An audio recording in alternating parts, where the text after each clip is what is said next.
Hello friends, welcome to back our channel study for law, जिसमें अब से मैं आपको एलएलबी के सभी सब्जेक्ट की तैयारी कराने वाली हूं।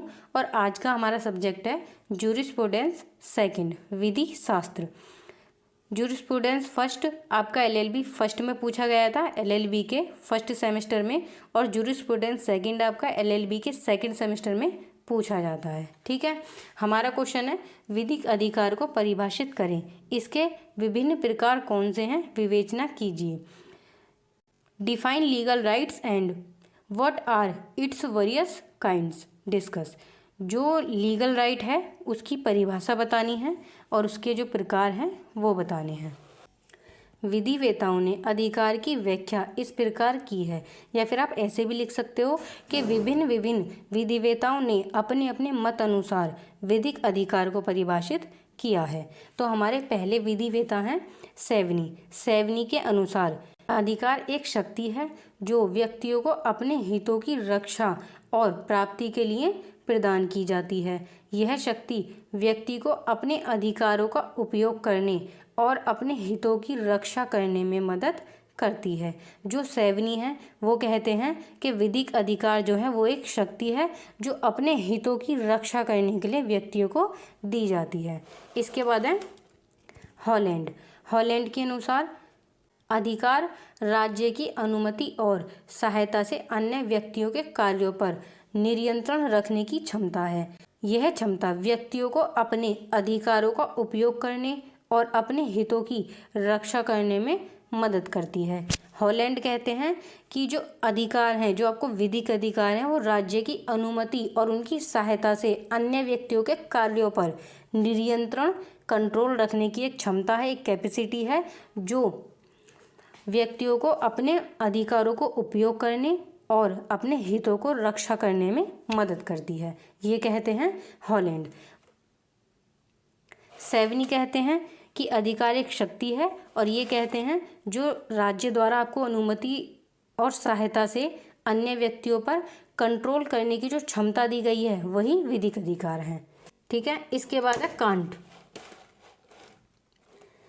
कांट के अनुसार विधिक अधिकार व्यक्तियों को प्राप्त एक विशेष अधिकार है। कांट कहते हैं कि विधिक अधिकार जो है वो व्यक्तियों को प्राप्त एक विशेष अधिकार है। और इसके नीचे आप इसी लाइन को भी लिख सकते हो कि ये जो अधिकार हैं वो व्यक्तियों को अपने हितों की रक्षा करने के लिए दिए गए हैं। ठीक है, इसके बाद है इरहिंग। इरहिंग के अनुसार इरहिंग कहते हैं यह अधिकार विधि द्वारा संरक्षित हैं। जो इरहिंग है वो कहते हैं जो आपको विधिक अधिकार दिए गए हैं वो लॉ द्वारा प्रोटेक्टिव हैं। ठीक है, इसके बाद आगे देखते हैं। अब है सामंड। सामंड के अनुसार सामंड ने इरहिंग के विचारों का समर्थन करते हुए विधिक अधिकार को विधि द्वारा मान्य तथा संरक्षित कहा है। और जो इरहिंग थे उन्होंने कहा था विधिक अधिकार विधि द्वारा संरक्षित हैं, और इन्हीं की बात का समर्थन करते हुए सामंड कहते हैं कि विधिक अधिकार विधि द्वारा मान्य तथा संरक्षित हैं। तो ये दोनों एक ही बात करते हैं, तो इनकी जो डेफिनेशन है वो आपको इजीली याद हो जाएगी। इसके बाद है डॉक्टर एलेन। डॉक्टर एलेन के अनुसार जो अधिकार हैं, जो आपके विधिक अधिकार हैं, वो किसी हित, किसी इंटरेस्ट को, किसी लाभ को प्राप्त करने के लिए विधि द्वारा प्रत्यभूत शक्ति है। ठीक है, इन तीनों ने सेम ही बात करी है, तो ये जो तीनों डेफिनेशन है ये आपको इजीली याद हो जाएंगी। ठीक है, इसके बाद है विधिक अधिकार के प्रकार। विधिक अधिकार के निम्नलिखित प्रकार हैं। पहला इसका प्रकार है पूर्ण तथा अपूर्ण अधिकार, परफेक्ट एंड इम्परफेक्ट राइट। जो आपका पूर्ण अधिकार है सबसे पहले हमें वो डिफाइन करना है, इसके बाद हम करेंगे अपूर्ण अधिकार। पूर्ण अधिकार उसे कहते हैं जिसमें हस्तक्षेप या उल्लंघन किए जाने पर न्यायालय में सफलतापूर्वक वाद संस्थित किया जा सकता है। पूर्ण अधिकार विधि द्वारा मान्य तथा परिवर्तनीय होता है। जो पूर्ण अधिकार है, जो आपका परफेक्ट राइट है, जो आपका कंप्लीट राइट है, उसके उल्लंघन होने पर, उसमें अगर कोई हस्तक्षेप करता है या फिर उसका उस अधिकार का कोई वायलेशन करता है तो आपको न्यायालय में वाद ले जाने का अधिकार है, न्यायालय में कोर्ट में केस करने का अधिकार है, और ये आपका पूर्ण अधिकार है। ठीक है, इसके बाद है आपका अपूर्ण अधिकार। अपूर्ण अधिकार, इम्परफेक्ट राइट। अपूर्ण अधिकार वह होता है जिसे या जिसमें विधि के अंतर्गत मान्यता तो प्राप्त होती है परंतु विधि द्वारा उसे परिवर्तित नहीं कराया जा सकता, मतलब कि विधि द्वारा उसको लागू नहीं कराया जा सकता। अपूर्ण अधिकार विधि द्वारा केवल मान्य होता है परंतु परिवर्तनीय नहीं होता, यानी कि उसको कोर्ट द्वारा लागू नहीं कराए जा सकते। और जो आपका पूर्ण अधिकार है उसको आप कोर्ट द्वारा लागू करा सकते हो, उसके लिए आप केस कर सकते हो, लेकिन इसके लिए आप नहीं कर सकते। जैसे कि उदाहरण के लिए अपूर्ण अधिकार के उदाहरणों में शामिल है परिसीमा अधिनियम, जो आपका लिमिटेशन एक्ट होता है। एक हमारा लिमिटेशन एक्ट भी है जिसमें लिमिट बताई गई है कि आप किसी वाद को, किसी केस को कब तक न्यायालय में ले जा सकते हो। परिसीमा अधिनियम 1963 अवधि बंधित ऋण, इसको इंग्लिश में कहते हैं लिमिटेशन एक्ट। 1963 का ये एक्ट है और इस एक्ट में आपको लिमिट बताई गई है कि आप किस केस को कब तक कोर्ट में ले जा सकते हो। जैसे आपकी जो एक मूवेबल प्रॉपर्टी होती है उसके लिए 3 साल का टाइम, कि अगर आपने किसी को अपनी मूवेबल प्रॉपर्टी दी है, यानी कि चल संपत्ति जिसे कोई भी एक स्थान से दूसरे स्थान ले जा सकता है, उसे चल संपत्ति कहते हैं, इंग्लिश में मूवेबल प्रॉपर्टी। अगर आपने किसी को अपनी प्रॉपर्टी दी है और वो आपको नहीं लौटा रहा है तो आपके पास 3 साल का टाइम है उसके खिलाफ केस करने के लिए। और एक होता है आपका इमूवेबल प्रॉपर्टी, यानी कि आपकी जैसे ज़मीन है, जायदाद है, जो खेत वगैरह विवाद होते हैं या कब्जे के विवाद होते हैं, वो जो संपत्ति है जिसको आप कहीं भी उठाकर नहीं ले जा सकते हो उसे हम अचल संपत्ति कहते हैं, इमूवेबल प्रॉपर्टी।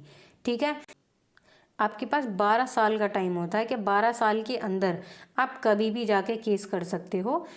जब भी आपको ऐसा लगे कि आपकी प्रॉपर्टी पे किसी ने कब्जा किया है तो कब्जा करने से 12 साल तक आप केस ले जा सकते हो कोर्ट में। ठीक है, ये है आपका लिमिटेशन एक्ट। तो अगर आपकी लिमिट ख़त्म हो जाती है, यानी कि कोई केस है आपको कोर्ट में करना है, उसके लिए आपके पास 3 साल का टाइम है। अगर 3 साल जा चुके होते हैं, 3 साल बीत जाते हैं, तो 3 साल बाद आप कोर्ट में केस नहीं कर सकते हो। या फिर हम ऐसे समझ सकते हैं कि मैंने अपने किसी फ्रेंड को 3 लाख रुपए दिए, ठीक है, और उसको 3 लाख रुपए मैंने एक निश्चित टाइम के लिए दिए, 1 साल के लिए दिए, और 1 साल के अंदर उसने मुझे वो पैसे वापस नहीं किए। 1 साल का जो टाइम है वो ख़त्म हो चुका है। ठीक है, तो जिस दिन से हमारा 1 साल का टाइम ख़त्म हुआ है उसके आगे के 3 साल तक मेरे पास टाइम है कि मैं कोर्ट में जाकर अपने 3 लाख रुपए मांगने के लिए केस कर सकती हूँ। ठीक है, लेकिन अगर वो 3 साल भी निकल जाते हैं, यानी कि मैंने 3 साल में कोई केस नहीं किया है, तो फिर मुझे केस करने का अधिकार नहीं है। यही कहा गया है इम्परफेक्ट राइट में, जो आपका अपूर्ण अधिकार है उसमें यही कहा गया है। मूवेबल प्रॉपर्टी में 3 साल का टाइम होता है आपके पास कि आप 3 साल के अंदर कोर्ट में जाके केस कर सकते हो। ठीक है, ये लिमिटेशन एक्ट में बताया गया है। इसके बाद आगे देखते हैं। अब है सकारात्मक तथा नकारात्मक अधिकार, पॉजिटिव एंड नेगेटिव राइट। इससे पहले हमने पढ़ा है पूर्ण और अपूर्ण अधिकार, यानी कि परफेक्ट एंड इनपरफेक्ट राइट। पूर्ण अधिकार जिसमें आपको पूरा कंप्लीट राइट है कोर्ट में केस ले जाने का, केस करने का, उसे हम पूर्ण अधिकार कहते हैं। और जिसमें आपको पूर्ण अधिकार नहीं होता है, जैसे कि मैंने लिमिटेशन एक्ट बताया कि उसमें एक लिमिट है टाइम की, कि आप एक निश्चित टाइम के लिए कोर्ट में केस दायर कर सकते हो, उसे कहते हैं हम अपूर्ण अधिकार। कि आपको अधिकार तो है लेकिन एक लिमिटेड टाइम के लिए है। ठीक है, अब है सकारात्मक अधिकार और नकारात्मक अधिकार। इसमें जो सकारात्मक अधिकार है वो सकारात्मक कर्तव्य के जैसा है। यह ऐसा अधिकार है जिसके अंतर्गत वह व्यक्ति जिसके कर्तव्य आरोपित हैं अधिकार के धारणकर्ता के लिए कोई कार्य करने के लिए बाध्य होता है। और सकारात्मक अधिकार निश्चित रूप से लाभ के लिए होता है। सकारात्मक अधिकार कैसे होते हैं, इससे उदाहरण से समझते हैं। सकारात्मक अधिकार के उदाहरण में शामिल है लेनदार का ऋणी व्यक्ति से ऋण की राशि वसूल करने का अधिकार। जो लेनदार है, जिसने ऋण दिया है, जिसने किसी को लोन दिया है, तो लोन लेने का, अपने पैसे को वापस लेने का अधिकार जो है वो एक सकारात्मक अधिकार है। ठीक है। इसके बाद है नकारात्मक अधिकार, नेगेटिव राइट। नकारात्मक अधिकार नकारात्मक कर्तव्य के समरूप है, अर्थात इसमें कर्तव्य से आवृद्ध व्यक्ति ऐसे कार्य करने से दूर रहेगा जो अधिकार के धारणकर्ता पर प्रतिकूल प्रभाव डालता हो। जैसे नकारात्मक अधिकार हानि न होने देने के लिए होता है, जो सकारात्मक अधिकार था वो होता है लाभ के लिए। ठीक है। और जो नकारात्मक अधिकार है यह है हानि न होने देने के लिए। ठीक है। जैसे कि नकारात्मक अधिकार में उदाहरणों में शामिल है किसी व्यक्ति की जेब में रखे हुए धन के प्रति उसका यह कर्तव्य कि अन्य व्यक्ति उसे छीन न ले, नकारात्मक अधिकार होगा। जैसे कि आपका कोई फ्रेंड है, उसके पॉकेट में कुछ पैसे रखे हैं, तो आपका ये नकारात्मक अधिकार है कि उसकी जेब से पैसे कोई और छीन ना ले। ठीक है। इसके बाद है लोकलक्षी और व्यक्तिलक्षी अधिकार, right in rem and right in personam. लोकलक्षी अधिकार, यह अधिकार सारे संसार के विरुद्ध लागू होते हैं। जो लोकलक्षी अधिकार होते हैं वो सारे संसार के विरुद्ध लागू होते हैं। उदाहरण के लिए एक व्यक्ति का अपने मकान में रहने का अधिकार, यह अधिकार सभी लोगों के लिए होता है और सभी लोगों का यह कर्तव्य होता है कि वे इस अधिकार में हस्तक्षेप न करें। जो ये लोकलक्षी अधिकार है ये पूरे संसार के विरुद्ध लागू है और इस अधिकार में कोई भी अन्य पर्सन हस्तक्षेप न करे, ये सभी का कर्तव्य है। और उदाहरण में आप लिख सकते हो कि जैसे प्रत्येक मनुष्य को अपने घर में रहने का अधिकार है, जैसे हर इंसान अपने अपने घरों में रहता है, तो इसे ही कहते हैं लोकलक्षी अधिकार। इसके बाद है व्यक्तिलक्षी अधिकार, राइट इन पर्सोनम।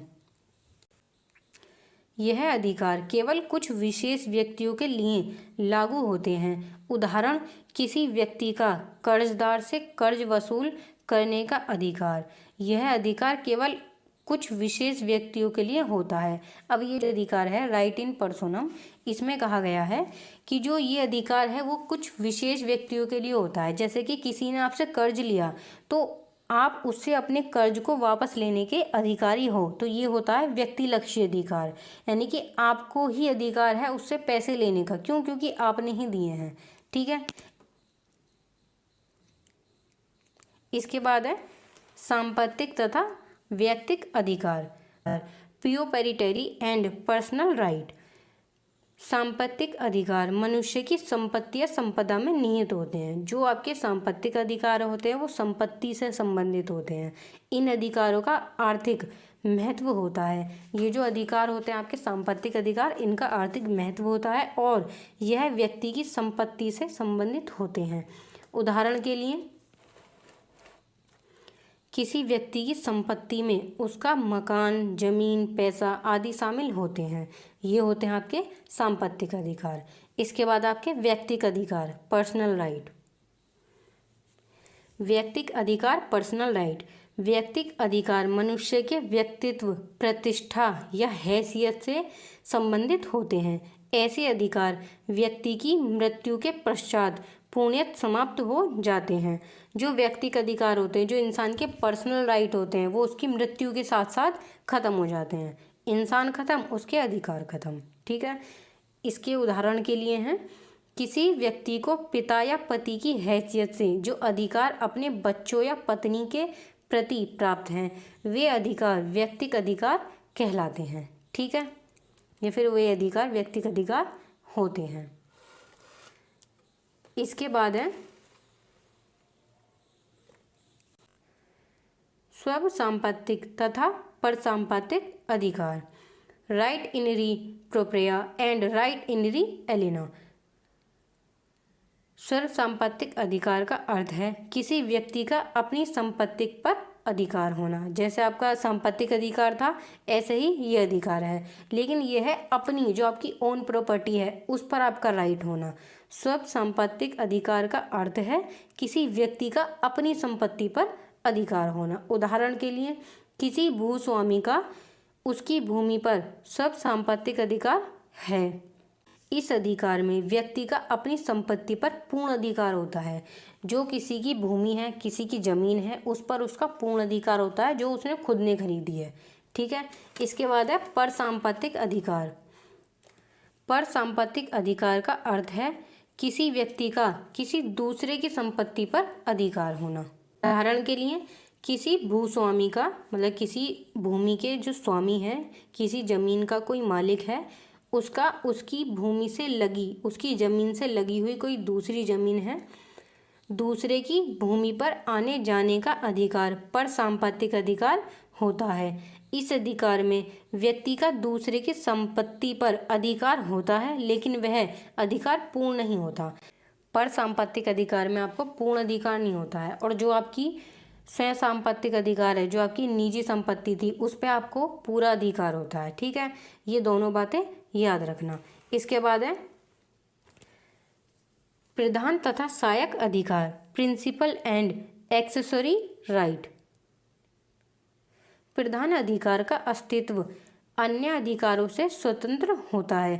प्रधान अधिकार में व्यक्ति का अपनी संपत्ति या अधिकार पर पूर्ण अधिकार होता है। इसमें भी यही कहा गया है जो आपकी स्व संपत्तिक में, इसमें भी यही कहा गया है जो आपकी स्व संपत्तिक अधिकार था, उसमें कहा गया था कि जो अधिकार है संपत्ति पर पूर्ण अधिकार होता है उसे कहते हैं प्रधान अधिकार। ये अन्य अधिकारों से स्वतंत्र होता है, उनसे अलग होता है। और इसके बाद इसका सहायक अधिकार। सहायक अधिकार प्रधान अधिकार के अधीनस्थ होता है। जो प्रधान अधिकार होता है वो स्वतंत्र होता है, सबसे अलग होता है, और उसके ही अधीनस्थ होता है सहायक अधिकार। उदाहरण के लिए यदि ऋण बंधक द्वारा प्रतिभूति है तो ऋण प्रधान अधिकार होगा और प्रतिभूति सहायक अधिकार होगा। ऋण को कहते हैं लोन और बंधक को कहते हैं मॉर्गेज, प्रतिभूति को कहते हैं श्योरिटी। ठीक है, इसको आप ऐसे समझ सकते हो कि किसी व्यक्ति ने कोई लोन लिया और लोन के बदले में अपना कोई भी सामान, कोई भी वस्तु गिरवी रख दी। ठीक है, और जो गिरवी उसने बंधक के रूप में जो उसने वस्तु रखी है उसको कहेंगे हम श्योरिटी, कि अगर इस व्यक्ति ने पैसा नहीं दिया तो इसके सामान को बेचकर अपना पैसा हम रिकवर कर लेंगे। ठीक है, आप इसको ऐसे समझ सकते हो। तो जो लोन है, जो ऋण है, वो तो हो गया प्रधान, और जो उसके बदले में वस्तु रखी गई है उसको कहेंगे श्योरिटी। ठीक है, इसके बाद है लोक अधिकार तथा प्राइवेट अधिकार, पब्लिक एंड प्राइवेट राइट। ये आपका लास्ट पॉइंट है। इसके बाद मैं आपको कीवर्ड बताऊंगी जिससे आप इस क्वेश्चन को याद कर सकते हो और एग्ज़ाम के पर्पस के लिए यूज़फुल होते हैं। लोक अधिकार राज्य में निहित होते हैं, लोक अधिकार कहलाते हैं, या फिर जो अधिकार राज्य में निहित होते हैं वे लोक अधिकार कहलाते हैं। राज्य इन अधिकारों को लोक प्रतिनिधि की हैसियत से प्रजा के हित के लिए प्रवर्तित कराता है। इसके बाद है प्राइवेट अधिकार। प्राइवेट अधिकार व्यक्तियों में निहित होते हैं और जो लोक अधिकार हैं वो राज्य में निहित होते हैं। उदाहरण के लिए हमला, असॉल्ट, उस व्यक्ति के प्राइवेट अधिकार का उल्लंघन है जिस पर हमला किया गया है। यानी कि किसी व्यक्ति पर अगर हमला किया गया है तो ये उसके प्राइवेट अधिकारों का उल्लंघन है। ठीक है, ये होते हैं प्राइवेट अधिकार। बस यहीं तक था हमारा ये क्वेश्चन, विधिक अधिकार और उसके प्रकार। और आप इस क्वेश्चन को इस तरह से इसकी हेडिंग से याद कर सकते हो, जैसे कि विधिक अधिकार की परिभाषा।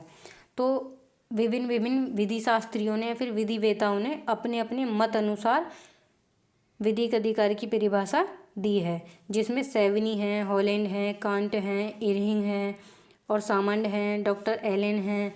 इन तीनों ने एक पर ही बात की है कि जो विधिक अधिकार हैं वो विधि द्वारा संरक्षित हैं, और सामंड इन्हीं की बातों का समर्थन करते हुए कहते हैं कि जो विधिक अधिकार हैं वो विधि द्वारा मान्य व संरक्षित हैं। और एलन कहते हैं जो आपको विधिक अधिकार दिए गए हैं वो अब किसी हित को प्राप्त करने की जो शक्ति है वो है, ठीक है। और इसमें कांट कहते हैं कि जो विधिक अधिकार हैं वो विशेष अधिकार हैं, है ना। हॉलैंड ने कहा है जो विधिक अधिकार हैं वो राज्य की अनुमति और सहायता से प्राप्त हुए हैं।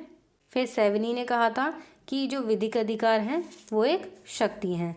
इसके बाद जो हैं विधिक अधिकार के विभिन्न प्रकार, इसके ये 7 प्रकार मैंने आपको पढ़ाए हैं। इन 7 के नाम याद कर लेना कि पूर्ण अधिकार क्या होता है, अपूर्ण अधिकार क्या होता है, परफेक्ट अधिकार, इम्परफेक्ट अधिकार, सकारात्मक अधिकार, नकारात्मक अधिकार, लोकलक्षी, व्यक्तिलक्षी, सांपत्तिक, व्यक्तिक, ठीक है।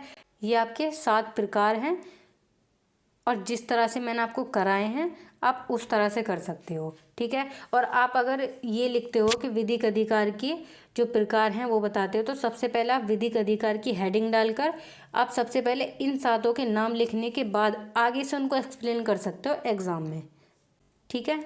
बस यहीं तक थी ये वीडियो। उम्मीद है आपको अच्छी लगी होगी। अगर आपको अच्छी लगी है तो आपको पता ही है क्या करना है, चैनल को सब्सक्राइब करना है, लाइक करना है और कमेंट करके मुझे बताना है कि क्वेश्चन आपको कैसा लगा, ठीक है।